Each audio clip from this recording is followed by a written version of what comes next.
everything for me is based around, being healthy. Again, which is exercise, your food, your sleep, all of those things. If you don't have those things going on for you, you're going to struggle more to push through anything in your life. There was a weight room, and back in that day, no women lifted weights. Well, Ellen lifted weights. It's so much believing in your potential. You don't have to figure out how you're going to get there. You don't have to figure out, reaching Oz. You just have to get on the yellow brick road, if you know what I mean.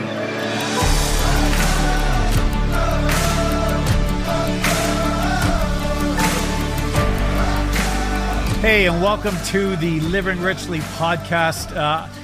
Wendy and I are on today, and I think we're pretty excited. We have the opportunity to have someone here with us today that has really made an incredible impact in our life, or at least the fruits of what she's done has made a pretty incredible impact in our lives and so much of who we are.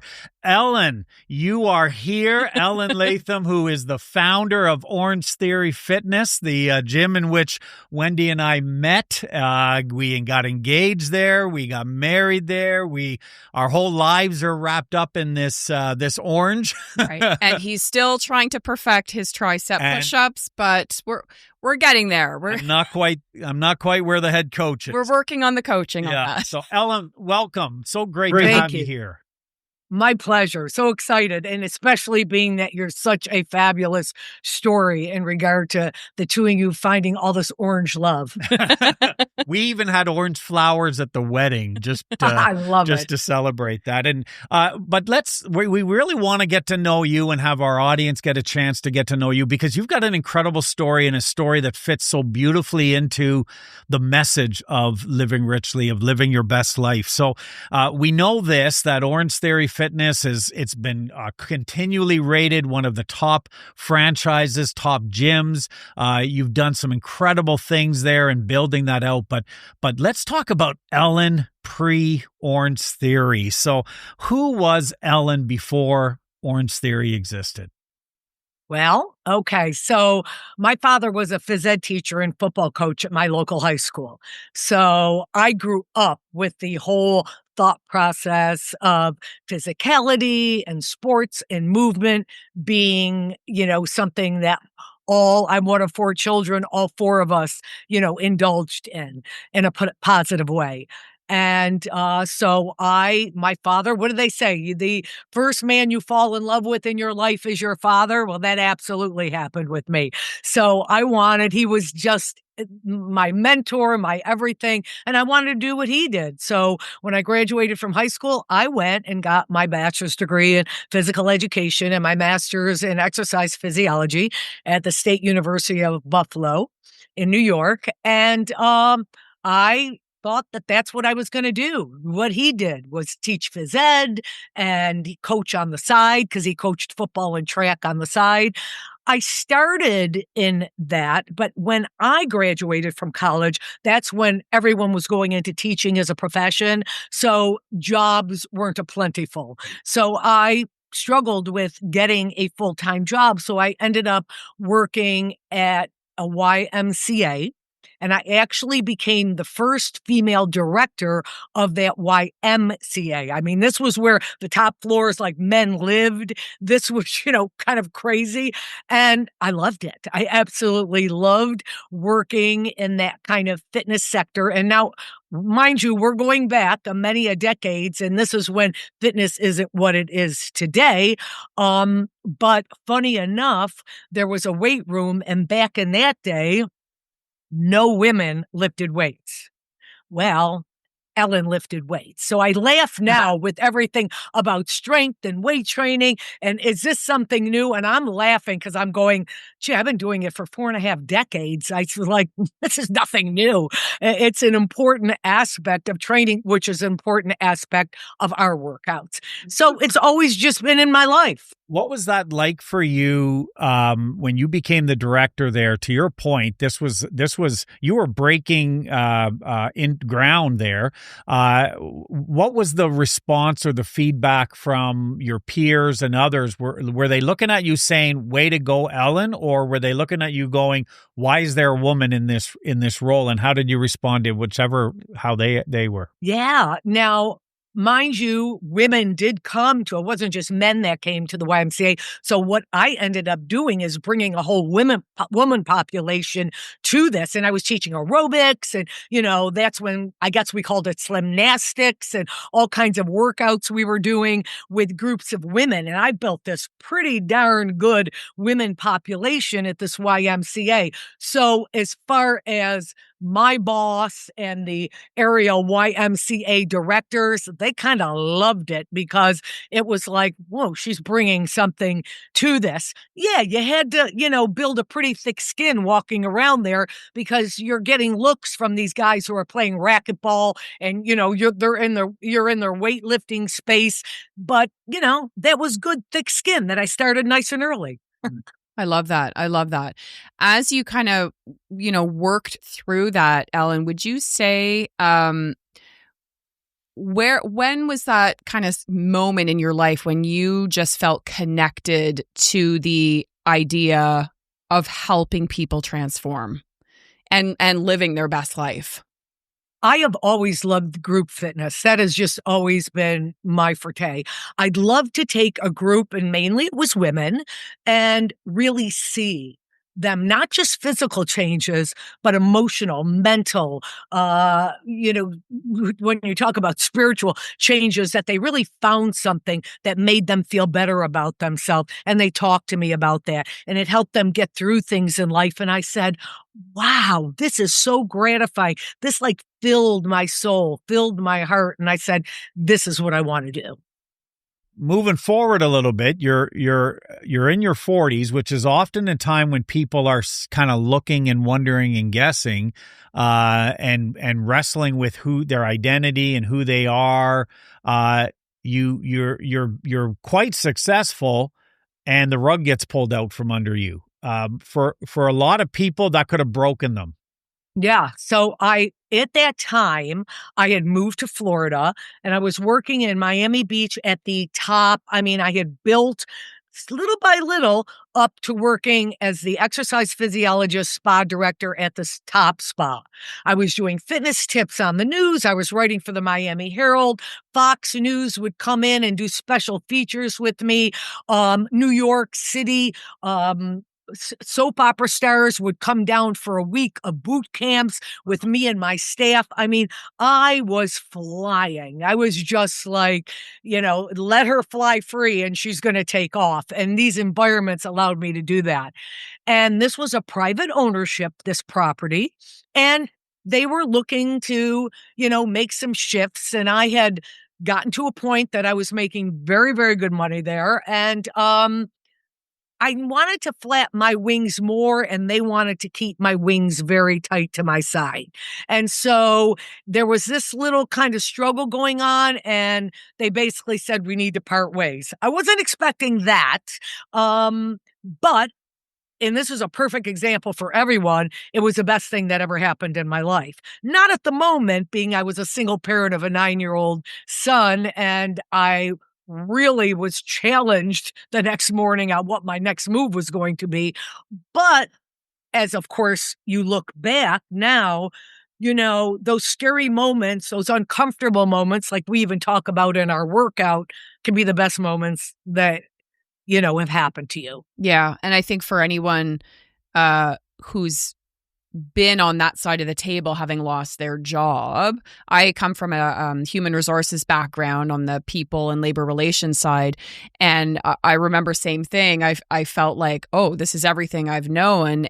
But hindsight, I look back and, I used to hate the everything happens for a reason. But then when you look forward, that's how I ended up moving into the fitness space, right? It was truly the best thing that happened to me. So I think a lot of people will absolutely resonate with what you've said and what you've shared. And Ellen, if you think about that version of you at that time so many years ago that got let go, and just the feelings and the emotions when you did get let go from that job, what would you tell yourself in that moment? Yeah. That it will all work out and to believe in your potential. So you don't have to figure out how to get there. But in that moment, I had built a lot of potential from way back at the YMCA days that were much previous to that, moving to Florida, working these jobs, developing these types of programs. But again, in a moment of distress, you're not seeing clearly of where that road is going. So my advice always to people is, in those moments that it's scary, business-wise, personally, whatever the case may be, sit and take a moment and believe in the potential of in here, you. And really, I was very fortunate because my father, he had this old school mentality. It's called momentum shifting up. It's a sports psychology mentality. So what happens is sports psychologists instruct coaches when your team is losing, when you are in feeling like, how do I get this out of my players, my employees? Focus on what you have, not what you don't have. Remind the players of why they were drafted in the first place, what we can do as a business. We've proven that, and focus on that as opposed to the distress that you might be in that moment. So luckily, I had that father who that's how he coached athletics. And he reminded me at that time to believe in my potential. Ellen, focus on what you have, not what you don't have. You have a lot to build off of. So you're sitting there, like you said, single mother, lost her job. You're kind of sitting in the kitchen. What were those things you said? Hey, Ellen, you've got what? Yeah. So I had gone and for some reason in my field, being a visionary has always come easy to me. So I went and got a Pilates certification. It didn't exist. We're going back 20, 22 years. It didn't. Now it's, Pilates. It didn't exist. I went and got this Pilates certification and I said, there's something to this work. It's not metabolic work. It's more stabilizing core-based work, your inside muscle work, but there's some good stuff to this. And, I think I could add my expertise to this. So I ended up going and buying a machine and putting in a spare room in my house. I went to the local Gold's Gym down the street, and I knew the owner. I would go in there and train sometimes. And I said, look, I brought spinning to that spa in Miami. It didn't exist anywhere else. It was only in that spa. And I went to Gold's Gym and I said, how about we go in business together? We buy some bikes together. We'll start a little spinning program. He didn't want to do it. I said, okay, I'm going to borrow some money and I'll buy the bikes. And then we'll do a little program. Well, it exploded. I had this ridiculous little spinning program in this Gold's Gym. I was doing Pilates out of a spare room in my house where I got so busy that I squeezed a second machine in there. And some days from 6 a.m. to 9 p.m. at night, I had 2 women pulling in my driveway with their exercise outfits, 2 women pulling out of my driveway. I have no idea what the neighbors thought what kind of business I had going on. And that's how I started to become an entrepreneur. A lot of it is, I loved what you said about focus on what you have and that abundance mindset, and really taking that abundance and focusing on, well, what can I do? Who can I speak to? How can I touch more lives? I think that's amazing. Yeah. I mean, is it Stephen Covey in 7 Habits of Highly Effective People talks about focusing on what's within your control versus what's outside your control, right? And it fits very much along the lines of what you're talking about. Love that. Talk about, so again, we're going to get into what you built, but in those moments, there must have been some doubt, some self-doubt, or maybe there wasn't, but I'm going to assume that for most of us, right, you're focusing on all this, what you have, but there must have been some scripts or stories or something going on inside. What were some of the demons you were wrestling with in those moments? Oh yeah, that gut punch lasted a couple months. I'd wake up every morning with that feeling in my gut. What is and just totally has to take place when that's going on as your life is support. Support from my family, support from people who love me and I love them. And that's the time that you lean into that incredibly. Friends, family, whatever the case may be. So in those moments of doubt, in those moments of great excruciating pain, you're having those conversations. And remember what I said, it's so much believing in your potential. You don't have to figure out how you're going to get there. You don't have to figure out, reaching Oz. You just have to get on the yellow brick road, if you know what I mean. And by having that support, it got me through another day. Got me through another day. Let me continue to believe in the potential that I had, and I just kept building. But oh yes, you're in that doesn't go away very quick. So that's why I, suggest that you want to have a strong team of support around you. I love that you're bringing up community, because it is one of the core principles on which we've built with this podcast. We talk to people all the time that there are seasons when you need to go at it alone, but to sustain any kind of personal development and growth and become the best version of yourself, you need to find that community and surround yourself with the right people. It's a core value. It's certainly a core value I hold to personally, but it's a core value we hold to as a couple. But recognizing the power of community to lift you up and to be able to allow you to achieve the things you want to achieve. Yeah, and I contribute a lot of that to my father. I keep going back to that because he was just someone who, again, coached team sports, and he was just loved. I mean, if I tell you that at his funeral, the amount of players from his past and coaches that showed up and just said, he made you accountable, this guy, but he was so caring and so loving and gave us that. And I was just very fortunate that I was parented by that. I love that. Which, it's interesting that we're just talking about community and having the right people in your circle. Did you find as you were going through, kind of that evolution of growth, that your circle shifted a little bit? We talk a lot about making sure that you have the right people in your corner, because not everybody's going to cheer you on, especially when you are doing something a little different from everyone else.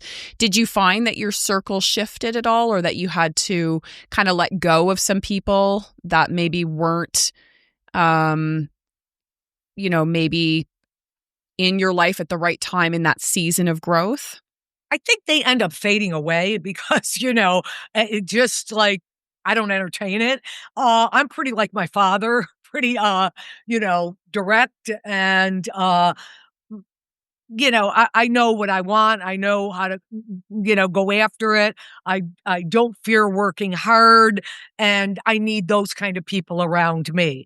I was very fortunate, and I'm sure we'll, talk about it, is to find Jerome and Dave, who are my partners in Orange Theory, because we're the three of us were the perfect storm, the absolute perfect storm. And from what I hear, I don't know because I've never had partners, that isn't always the case when you get into business or in a marriage or whatever the case may be, and you're developing partnership. So, maybe there was some insight in looking for certain things from people that were important, which is caring, being authentic, working as hard as I wanted to work into something. So I think those are important types of things as you're going through who's going to be in your corner. And like I said, I think maybe some of those other individuals just ended up fading away because you don't keep up. Yeah. Yeah, you're not willing to compromise, and so eventually they go, "Hey, you've changed the dance. We don't like the dance that you're performing now. So I think we'll head off somewhere else." And yeah, you're right. I know that in my day job when I'm coaching clients, one of the number one issues that I work with many businesses are around the partnerships and how they manage and work and do that together. And it's such a critical for a business to be successful to have the right people in place. And we'll get into, of course, we've had the experience of being at the Grove, being able to experience the team there. Floored. I'm always watching people through my business lens and very impressed with the team that you built. But I don't want to get too far ahead, even though he's excited. Well, you're at this point now where you've got you're doing these spin classes with all these muscle heads looking around at you. These at Gold's Gym, you've got the women coming to the house and doing that. How did that become Orange Theory? Well, I got so busy at the house. I was just like, this is crazy. I gotta, so I went and found like an 1,100 square foot space and I bought 11 of these Pilates machines. And again, this is way before you even knew what Pilates was. And I said, I could do this in a group. I could figure this out. And I created my own group format in Pilates way back in the day. And that really took off. I mean, there was, it was new, it was different. I was educating these women on the stabilizer muscles they own that you don't really work out in the gym setting. And what happened was, got to a point, maybe a couple years into it, and this is where it's so important you listen. You listen as a business owner, you listen in a relationship, you listen as a parent, and you really listen.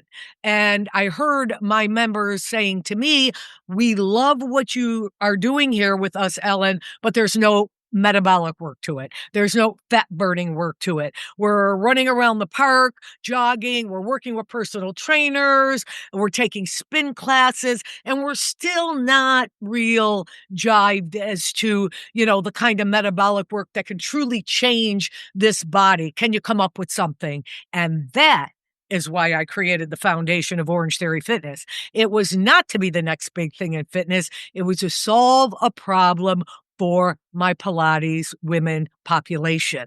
So I went and found a space 3 times the size of that Pilates studio, 3 times the rent of that Pilates studio. And boy, was I nervous. And I couldn't even pilot the program. It was in my head. It was on paper. I was running around the outside with base push and all out. And I went and leased this equipment, treadmills, rowers, TRX straps, weights, and I crossed everything known to man that when I opened those doors, people would come. Now, I did have my Pilates women that I knew because I had the Pilates studio in that workout space that I moved to. So I knew at least I had them that would be flowing around that floor and doing the workout. But it really was the start of something special. Oh, and it's just been, for Rob and I mean, not just our personal story, but now, as owners of 3 of the studios in Ottawa and just seeing the impact that it's had on so many people's lives and just tying it back to community. I love what you said about listening to your members, right? And it's, our ears are always open, when we're in our studios and, how can we create more impact and really just be the best part of someone's day when they walk through those studio doors. And, I think that just will never, ever die because we're so passionate about it. Love you saying that. And this is very important with a franchise because sometimes it's like, well, we got constraints. We got to do this. We got to do that. You'd be surprised at in your 4 walls. If you talk to your members, listen to them, hear conversation, there's all kinds of things within the constraints of the franchise that you can make it so rich and plentiful to them that they maybe want to get together a little bit more outside of the studio, that they want to just have a little bit more of a sounding force. I used to have a member advisory committee that I changed every 4 months in my studio. Things that really can, make them feel like they're really connected to what's going on in those four walls. I see some people do it fantastic, and others we're working on. Such an emphasis within, and it makes sense as you describe even your transformation from pre Orange Theory and when you were let go from that other place and into that, the importance of community, because I know that it is something that we emphasize to the point that we will have cross regionals or members that come. We have a number of American people who come up to Canada from time to time, and they always come to the gym. And the overall, it seems to be so common where they'll say, "Man, there's something about the vibe here. There's something about the energy here that they don't even see at their home location." But it's because it's been so deliberate. This notion of the community. At our wedding, we had a number of members that attended the wedding. Why? Because we built such a relationship with them. It goes beyond the workout to building a connection with people who care about the things that we care about. It is such the key to our business. People will not leave you because of the cost, because of the whatever. There's a new coach, the older coach maybe went to school or went away, and there's a new person in the position. It's none of that. It's all of it. When you are so connected and they really are sticky in that studio, they're not leaving. You have heard so many stories of lives changing, probably tens of thousands of people through these gyms that have now literally they're around the world. What have you learned about human potential as a result of the stories you've heard? Yeah, I believe that's why I think I took to group fitness so much.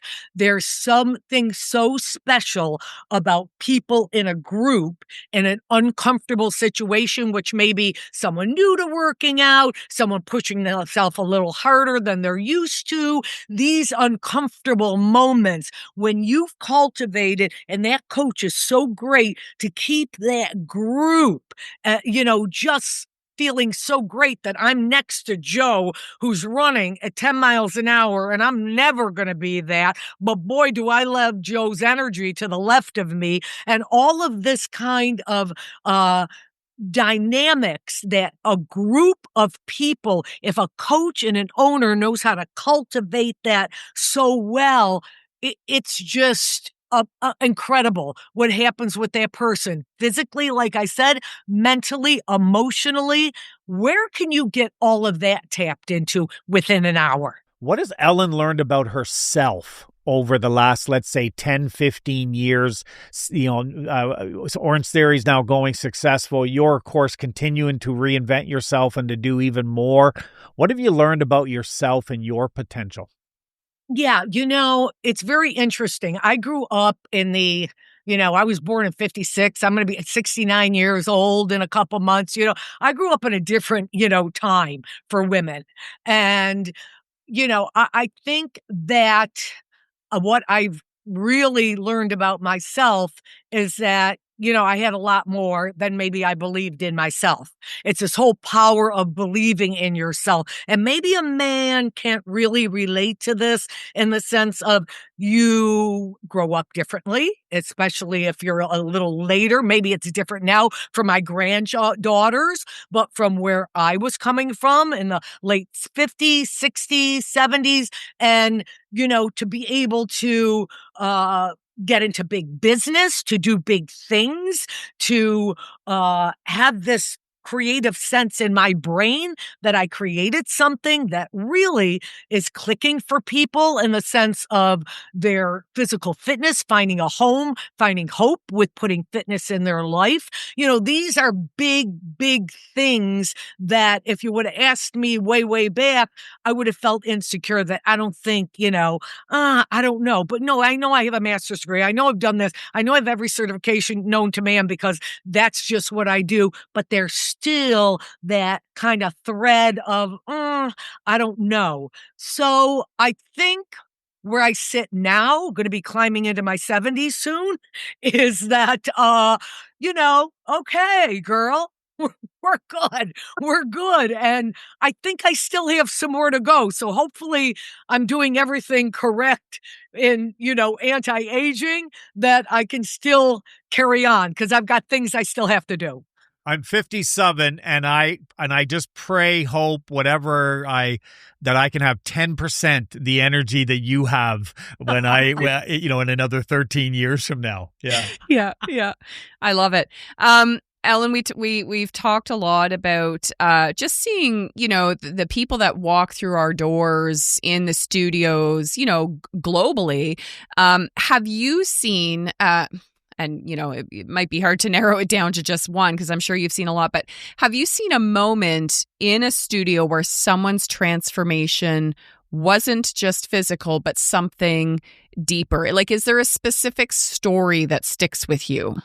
Yeah, I mean, I've had many. I mean, and personally, I'm not in the space, but I'm contacted by owners, by coaches. Ellen, this happened, that happened. Everything from a lot of cancer that people have found the community support and continued on through treatment, and now are, kind of at a plateau with that and working their way through having to live with that. Probably one of the most interesting stories were two women that were in the 5:30 a.m. class for a long period of time, knew each other as acquaintances of, oh, hey, Betty, 5:30, I didn't see you last Friday, this kind of thing. Well, one of them ends up needing a kidney, and conversation starts, and none of her family matched, and this member gave her a kidney. So, I mean, that when they contacted me on that, the coaches, I was like, what? So, listen, so this is an example of community, of how people need people, how in the world today, with the wonderful technology going into AI you have less of that happening, that you don't need people around for a lot of stuff, but our community and working out will never be replaced, because you can't plug our bodies into anything that's going to give it fitness. You are going to need to walk in with this thing called a body, and you are going to need to move it and push it and cardiovascular pump the heart and make the muscles overload. That's not going to change, even through all the technology that's happening. So what I get excited about is we will continue to be able to give something to people that is never going to go out of style. Yeah. And today, every single day, literally, thousands, tens of thousands of people go into a gym. They do a workout, the same workout around the world, all based on a model that you created. You're the face of this, again, global enterprise. How the hell do you stay grounded? Oh, God. Are you kidding? I'm old.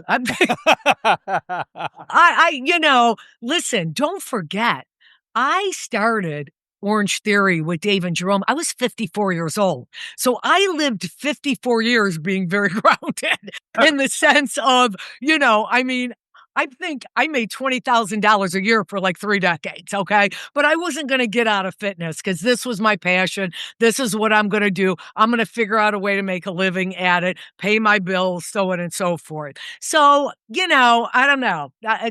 I don't even think that way. I absolutely am in great gratitude every single day of, what's happened with Orange Theory. But what makes and fills me the most is the individuals that I know are living a healthier existence, might add on a few years at the end because of this.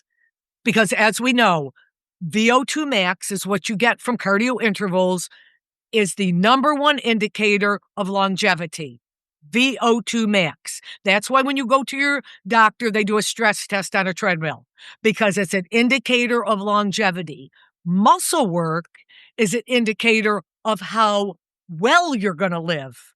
Okay, I don't want to live real well and I can't bend over and get off the floor, and I can't pick up something because I have no muscle strength. The two of those together creates the best life. And that's what we do. Yeah, I love how everything everything old is new again, and the notion of the buzzwords in the fitness world now around metabolic conditioning has been the theme and the message of the Orange Theory style workout since day one.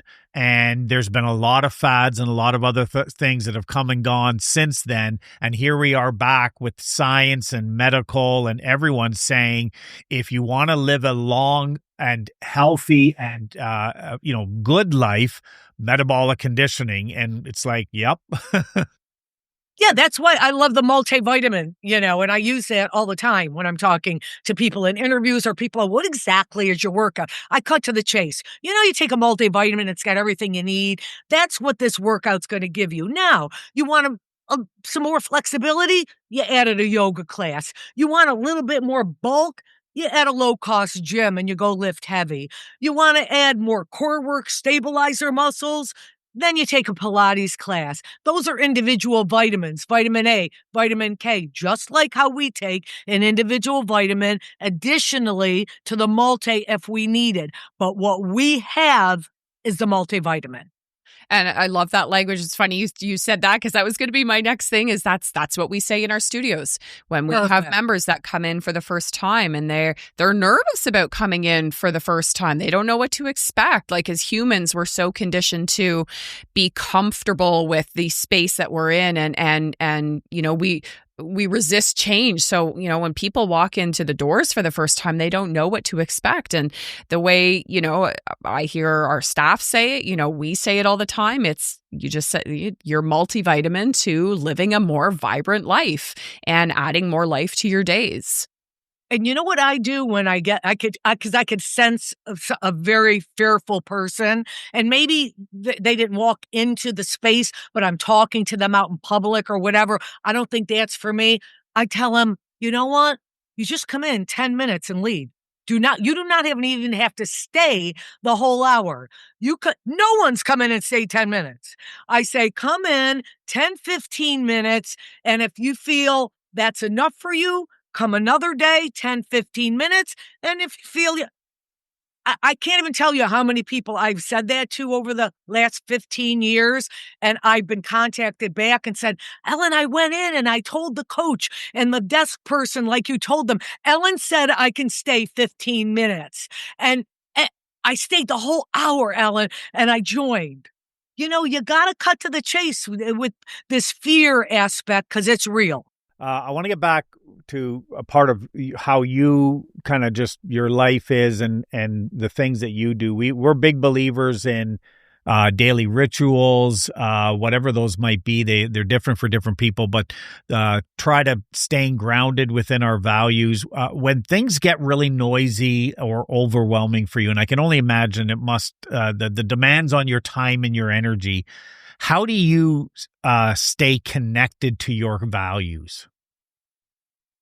Well, listen, it's about balance. It's about balance. It's balance with my partner, it's balance with my friends, and it's balance with my son and my grandchildren. And then it's balance with various health practices that I practice as a woman, menopausal, going into be 69. Hormone replacement therapy is very important for me. It's made a huge difference in my life. I have a functional doctor and I have a regular doctor. And my functional doctor basically just deals with all of the things with anti-aging and hormone replacement and measures those statistics in my body. And then when I started that about 10, 12 years ago, it made a world of difference. And this is a woman thing, maybe a man thing too, but a woman thing in the sense of how you get through perimenopause and menopause, and how do you stay as energetic and as, pulled together as you can. I do infrared sauna on a regular basis. I do red light therapy and cold plunge. Cold plunge is not something that I'm real thrilled about. So that's not as regular as I'd like it to be, but I know when I do it, anything anxiety based is gone after I'm in there for 2 minutes. I'm calm. My sleep is 1,000% better. So I have these rituals. I have these practices that I put into my life. Ellen, I'm going to come home tomorrow. There's going to be a cold plunge in my backyard, and Rob's going to be like, Ellen said. Go. Yeah. Let's just kind of, shift a little bit and talk about maybe just some kind of fast, like soul questions. Rapid fire. Yeah, would love your thoughts on this. So what would you say, Ellen, what's one belief that maybe you had in your 30s that you've totally let go of? That you had to push as hard as you had to push.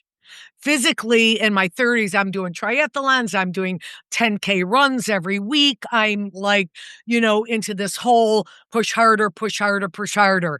More time in the weight room, more time cardiovascular work, and it was necessarily needed.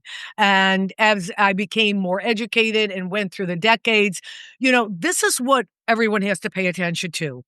35 to 45 is the pivotal years.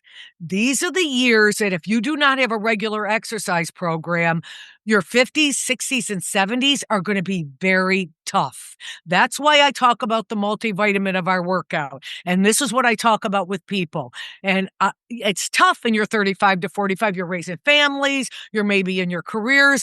So come in 2 to 3 times a week. But I'm going to tell you right now, if you're not doing anything and you're already hitting 45 and up and you have not a regular fitness program, you are going to be battling a lot that I know in regard to metabolism and metabolic syndrome.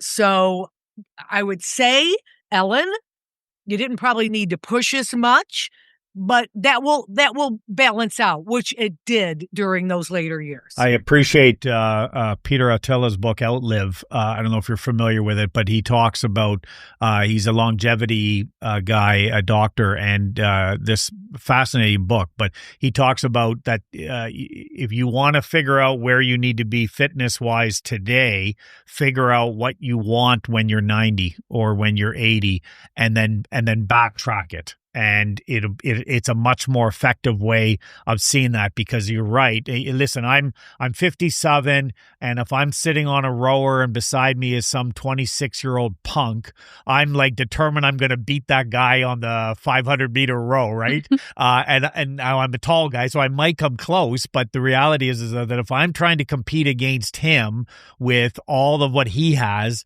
I'm setting myself up for failure. I've got to compete against myself, of course, which is why I love, but it is around what the fitness stuff I'm doing today at 57. I'm doing it so that when we are 80, when we are 85, that we are still going for hikes and we're still doing the things and the mobility and everything else. So I love that. And that's how you see that. What is strength when no one is watching? What is strength when no one is watching? I would think that's when sometimes the roof is falling in. That could be with family, with sickness, with all kinds of things that you kind of are able to go inside, and because you're somewhat healthy and you've been keeping yourself healthy in all food, sleep, exercise, that you can manage that.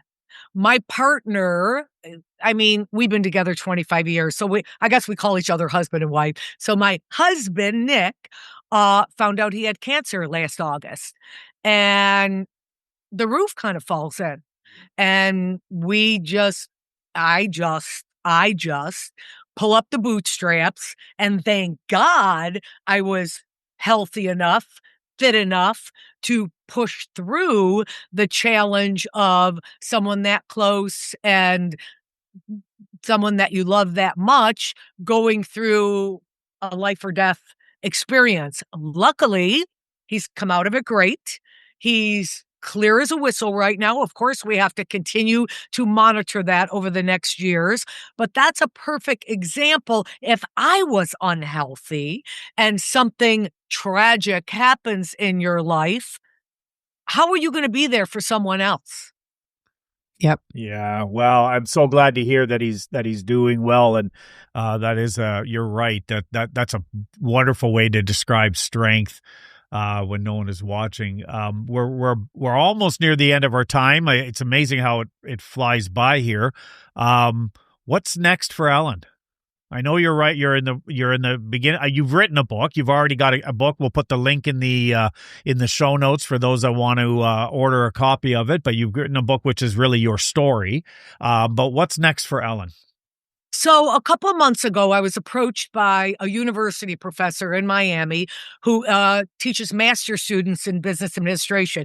He was a client from way back at my Pilates studio, continued on with them when I created the Ultimate Workout, which was the foundation of Orange Theory Fitness.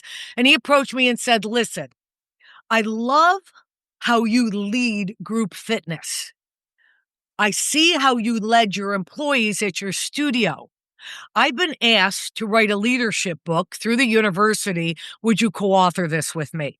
Using your principles of how you led groups through fitness. Okay. So then we have a psychiatrist friend who is just brilliant. He's written a couple books. And so we start talking to him. So what's happened now is the three of us, what do you do when you put a psychiatrist, a creator of a world brand workout, and a university professor of business together in a room? It sounds like a joke. And write a book on ethical leadership. And that's really what we're driving is mind, body, and soul. He teaches ethical leadership at the university. You've got the psychiatrist who knows how the human brain works and creates mental clarity for you to become a great leader.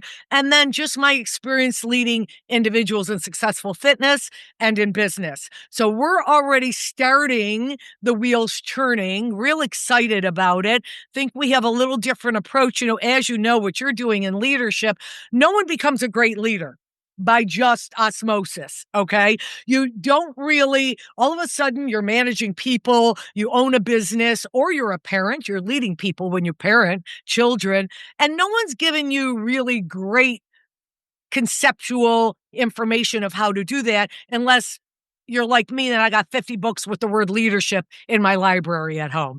So we just feel there's some interesting things we could put together with the three of our thought processes at putting this together. So we're kind of excited about it. Exciting. Oh, we can't wait to read that and see that when it comes out. How exciting. Ellen, just to wrap up, I think this has just been a tremendous conversation, and we have just absolutely loved hearing your story. And I just, we think you just have so many words of wisdom that our listeners certainly, and I know many of our members at our studios are very excited to listen to this episode when it drops. For someone listening today that feels stuck, tired, feel like they've missed their chance. We hear that often, especially in the 40 plus group. Like, I feel like I'm too late. I've missed my chance. What would you leave them with today? Look, everything for me is based around, being healthy. Again, which is exercise, your food, your sleep, all of those things. If you don't have those things going on for you, you're going to struggle more to push through anything in your life. So first, it's going to come down to, are you taking care of yourself with those things? And then, like I said, just believe in your potential. You don't have to believe that, how am I going to get there? I have no money. I just got divorced. I, didn't finish my degree.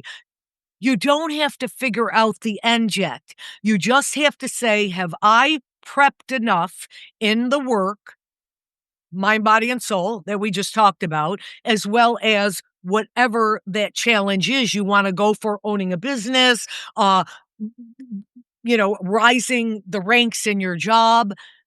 If you've worked on the potential, you've put the work in, just keep grinding. Do not take your foot off the pedal. This is where I see people get sidetracked. The world hit COVID. Businesses went awry. Things shift. Things happen. Never take your foot off the pedal. As soon as you start even off the pedal, don't be confused when the car stalls out. I love that. That's so good. I know that, listen, Wendy says it all the time on the mic in the gym. The hardest part is just walking through the door. And for a lot of people, the hardest part is just getting started. Whether you're in your 40s or 50s, it doesn't matter. The hardest part, whatever it is that you're facing, it's having that difficult conversation with somebody. It's making a decision about your career. It's deciding to focus in on your health and wellness. The hardest part is that first step. And to your point, getting the momentum started. It doesn't matter. You don't have to have it all figured out. You don't have to have the end goal. All of that comes later.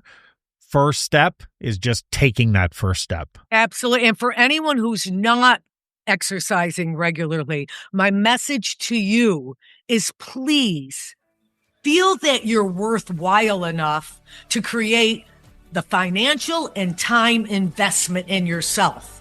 Because if you don't do that for yourself, no one else is. A wonderful message. Yeah, I love that. Oh, this has been so good. Thank you so much. We just so appreciate you taking the time out of your busy schedule to be with us and to have this conversation. To those of you that are watching, we want to thank you again for taking the time to tune in to another episode. We want to encourage you, just like we do each and every week, to share out this episode with those that you want that you feel really could hear and listen to Ellen's message. Make sure you share that out to them. We've got our private Facebook group. We're over, I think, 900 members now in that Facebook group. Want to encourage you to join that. It is a community of people who are cheering one another on and encouraging one another. You can get the link as well at our website for the 15-day Life Vision Challenge. All of that can be found at livingrichly.me, so we encourage you to check that out.